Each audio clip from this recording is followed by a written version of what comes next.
So when we talk about image depth, we need to take a few steps back and understand a few concepts. First of all, what is a bit? A bit is a space of memory, and you can store a couple of values in there, 0 or 1. Now, if you add another 7 bits, you have a 8-bit value. And with 8 different binary numbers, you can define a value that goes from 0 to 255. Now, why that? Because if you elevate 2, which is the number of possible digits, to the number of bits, to the number of possible memory spaces, you have 2 elevated to 8, which is 256. Now, because 0 is anyway a value, which is black, and 255 is a value, which is white, if in total we have 256 values. Now, this number of values, you need to consider that by channels. So if you, for example, I go in this image, which is an 8-bit image, you can read it from here, and you go into the channels, and I want to see the red channel. Now, the red channel is in black and white, and also the green one, and also the blue channel. So what you normally see as a colored image is nothing but 3 different channels that mixed together gives you, colors. Now, what that means that the red channel, show how much red we have. So if the red channel is white somewhere, then probably there's more red in that area than in this area. Same for the green, same for the blue. Okay. So, for example, here on this moose statue, we have less blue than reds, as you can see from the channels. Now, if you pick any pixel here in a channel, like, I don't know, I pick this pixel here, we will see, because this is a black and white image, these 3 values will be always the same, because, is 71, a 71 gray, I would say. And you need to remember these values can go from 0 to 255, okay, from black to white. So this gray is 71. Now, if you go online and you search for some kind of translator, you will see that 71 in decimal is another value in binary. You can store that value inside a 8-bit space. Okay, so that's the reason why we call this image a 8-bit image, because every color, every single value is can be stored inside that amount of memory space. Now, said so, of course, if you look at the other files, we have a 16-bit file and a 32-bit file. But now the question is, why they look exactly the same? Well, because the monitor is able to show you only one value for each channel at the same time. So the end result on the monitor will always be something that looks like a 8-bit image. But the thing is, the other values, they are stored inside each pixel, and you cannot see them unless you start doing some adjustments. So when you do some adjustment, you kind of push the pixel to reveal other informations that are stored inside. Now, why is important to have those information? So why is important to work in Photoshop with the highest image depth possible? Because you can do more things if you have more data to use. Okay, let me explain. Now look at this 8-bit image. What we're going to do now is to go up with the exposure by 3. So this is not a workshop. This is not a tutorial on post-production. This is just a test to see if the images will keep enough data while we are doing the post-production. So in this case, we have exposure is a +3 f-stop. So some areas will, of course, be overexposed now. And if we go back to 0, so if I put another exposure that goes -3, as you can see, we lost a lot of informations. Okay, so if I just hide those two adjustments, you will see that, for example, we lost all the informations here on this kind of orangey areas. Okay, and the same if we do this with the 16-bit image. If we add this, you see, we we lose those informations, because you know what, these are extreme adjustments. So we are really testing this to the limit. We are pushing this to the limit. So an exposure of +3, means that this image needs to have so many hidden informations to reveal, that is not possible to do it right now with a 16-bit format, okay, with 60,000 possible values for each channel. But in the 32-bit, if we do the same, see, this is exposure +3 and this is exposure -3, we don't lose those informations.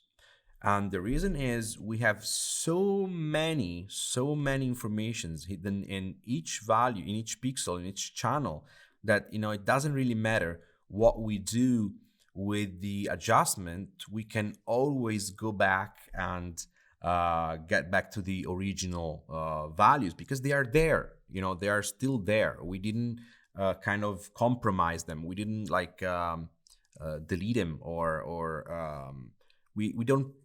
I would say we didn't go outside the limits of our image. Okay, in terms of course, in terms of informations we have inside each pixel in each channel.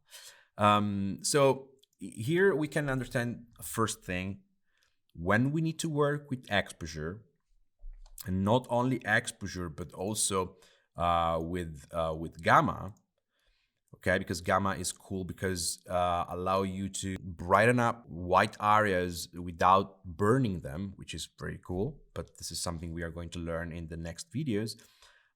So these exposure and gamma correction has to be done on the 32-bit. That's it. There's no other way to accomplish this. There's no other, if you try to do this in the 16-bit or the 8-bit, there's no way to work it out.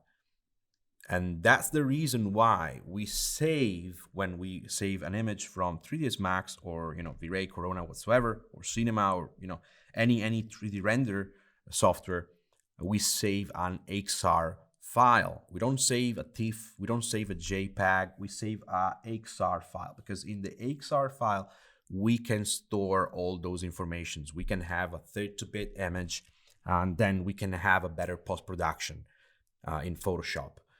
Then the problem is, when you have a 32-bit image, in Photoshop, unfortunately, there's no many things you can do. I mean, if you go here where you have the adjustments, you can select this, the 32-bit. You see, some of them are grayed out. So you cannot, for example, work with color balance once you are in 32-bit. Or if you go into the filters, you see some of them are grayed out. So, it's a kind of it's a shame that we cannot have a 32-bit workflow completely in 32-bit, but it's something, okay? And the trick will be that once we have the render, and once we fixed some eventual problems about exposure, okay, I'm not saying that you don't have to make a beautiful render, a good render out of the box, but if you have some exposure problems, you don't care, because you can go in the 32-bit and play with the exposure. And of course we are going to see how to work with masks, so you can do whatever you want. And then once you're happy and you start the real post-production, you select the render, the 32-bit with all the adjustment, you right click and you convert to a smart object. We are going to see what is a smart object, but then a smart object will allow you to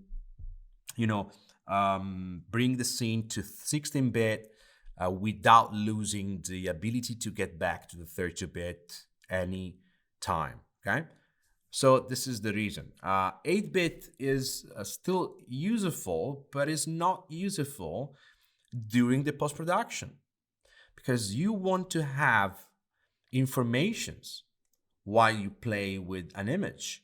Okay, so for example, look at this. You see here we have the histogram of the 8-bit image, and it's fine. It's a pretty dark image. You see those values are on the left, so close to dark tones, dark values.